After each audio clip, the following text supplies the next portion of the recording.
সবাইকে স্বাগত জানাচ্ছি আমার হাতের লেখা বিষয়ক ইউটিউব চ্যানেলের এই নতুন ভিডিওতে। আশা করি সবাই ভালো আছেন, সুস্থ আছেন। তো আমার আগের ভিডিওতে আমি বাংলা ব্যঞ্জনবর্ণ কিভাবে সুন্দরভাবে সঠিকভাবে লিখতে হয় তা দেখিয়েছিলাম, ক থেকে দন্ত্য ন পর্যন্ত পার্ট 1 এ।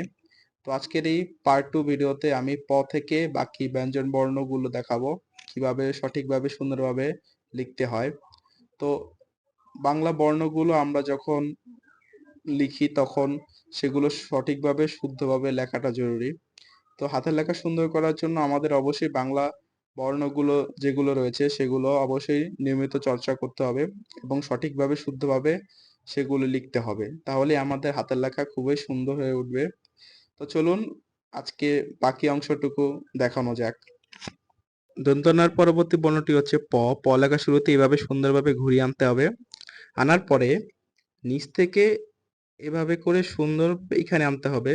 তারপর এই উপর থেকে নিচের দাগের উপর দিয়ে এভাবে এনে রাখতে হবে। তারপর উপর থেকে নিচে এভাবে সোজা দাগ দিয়ে নিতে হবে, শেষে অর্ধমাত্রা দিয়ে নিতে হবে। তাহলে প একটা অর্ধমাত্রা বর্ণ। তারপর ফ। ফ একটি পূর্ণমাত্রা বর্ণ। প্রথমে পূর্ণমাত্রা দিয়ে নিব সুন্দর করে, তারপর কোণা থেকে এভাবে আনবো প্রথম স্টেপে, দ্বিতীয় স্টেপে এই কোণা থেকে আবার এই পর্যন্ত আনবো, তারপর এইভাবে সুন্দর করে নিচে নামিয়ে নিব, তারপর নিচ থেকে উপরে এবার সোজা দাগ দিয়ে নিব। কিন্তু পুরোটা লাগালে চলবে না, এভাবে ঘুরিয়ে দিতে হবে। এভাবেই ফ লেখার চেষ্টা করতে হবে। তারপর ব। ব একটি পূর্ণমাত্রা বর্ণ। ব এভাবে পূর্ণমাত্রা দেওয়ার পরে এই কোণা থেকে এভাবে নিচে নামিয়ে আনতে হবে, আবার এই কোণা থেকে আবার এই পর্যন্ত আনতে হবে, নিচ থেকে সোজা লাগিয়ে দিতে হবে উপরে। এভাবেই ব লেখার চেষ্টা করতে হবে। তারপর ভ। ভ একটি পূর্ণমাত্রার বর্ণ। পূর্ণমাত্রা দেওয়ার পরে এই সোজা মাঝখান থেকে লেখা শুরু করতে হবে, এভাবে ঘুরিয়ে প্রথমে এই পর্যন্ত আনতে হবে এবং এই কোণা থেকে আবার নিচ দিয়ে ঘুরিয়ে এই পর্যন্ত আনতে হবে। এভাবে ভ লেখার চেষ্টা করতে হবে আমাদের। তারপর ম। ম একটি পূর্ণমাত্রা বর্ণ। পূর্ণমাত্রা দেওয়ার পরে এই কোণা থেকে এভাবে সুন্দরভাবে ঘুরিয়ে নিচে নামাতে হবে। তারপর নিচ থেকে উপরে অথবা উপর থেকে নিচে এভাবে সোজা নিচের দিকে দাগ দিয়ে দিতে হবে। এভাবেই ম লেখার চেষ্টা করতে হবে। তারপর জ। জ একটি পূর্ণমাত্রার বর্ণ। জ লেখার শুরুতে আমাদের পূর্ণমাত্রাটি দিয়ে নিতে হবে। তারপর পূর্ণমাত্রার কোণা থেকে যেভাবে ফ লিখি সেভাবেই ফ লেখার মতো স্টার্ট করতে হবে। শুধু ফ লেখার সময় ফাঁকাটা রাখতে হয়, কিন্তু জ লেখার সময় পুরোটা লাগিয়ে দিবেন। তারপর র। র একটি পূর্ণমাত্রার বর্ণ।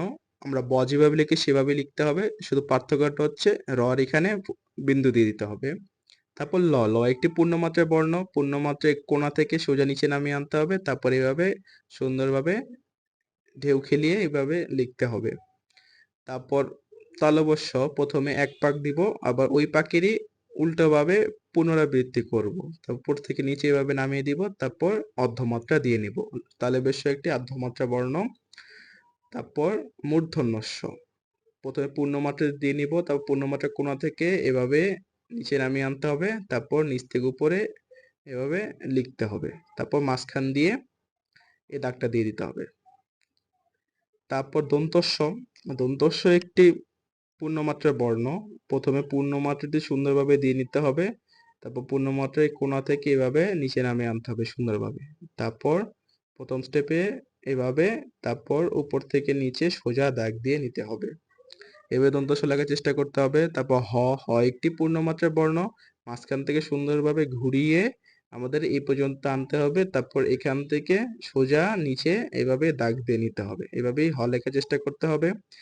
ডয়বিন্দু র।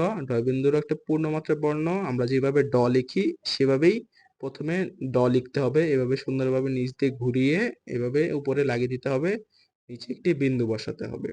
তারপর ঢয় বিন্দু র। আমরা যেভাবে ঢ লিখি সেভাবে ঢ লিখতে হবে, শুধু পার্থক্যটা হচ্ছে ঢয় বিন্দু রতে বিন্দু দিতে হবে এবং ঢতে বিন্দু নেই, এইটুকুই শুধু পার্থক্য। তারপর অন্তঃস্থীয় জ। আমরা জ যেভাবে লিখি সেভাবেই জ লিখতে হবে প্রথমে, এভাবে সুন্দরভাবে নিচে নামিয়ে এখানে আনতে হবে, তারপর এখান থেকে আবার উপরের দিকে নিয়ে যেতে হবে, শুধু পার্থক্যটা হচ্ছে এখানে একটি বিন্দু বসাতে হবে। তারপরে হচ্ছে খণ্ডক্ত। খণ্ডক্ত লেখা খুবই সহজ, এভাবে সুন্দরভাবে ঘুরিয়ে এভাবে আনতে হবে, এক টানে লিখতে হবে। অনুস্বর উপরে এভাবে গোল দিয়ে নিতে হবে, নিচে এভাবে গোল দিয়ে নিতে হবে। বিসর্গ একইভাবে উপরে গোল এবং নিচে একটা সোজা এভাবে দাগ দিয়ে নিতে হবে। চন্দ্রবিন্দু চন্দ্রবিন্দু এভাবে দিয়ে ফোঁটা দিয়ে দিতে হবে। তো এভাবেই ব্যঞ্জনবর্ণ লেখার চেষ্টা করতে হবে। তো আমি পার্ট 1 এবং পার্ট 2 তে সম্পূর্ণ ব্যঞ্জনবর্ণ কিভাবে আপনারা সঠিকভাবে সুন্দরভাবে লিখবেন তা দেখিয়েছি পার্ট 1 এবং পার্ট 2 তে। তো এরকম হাতের লেখা সম্পর্কিত ভিডিও পেতে আমার চ্যানেলটিকে অবশ্যই সাবস্ক্রাইব করে রাখবেন। সবাইকে ধন্যবাদ।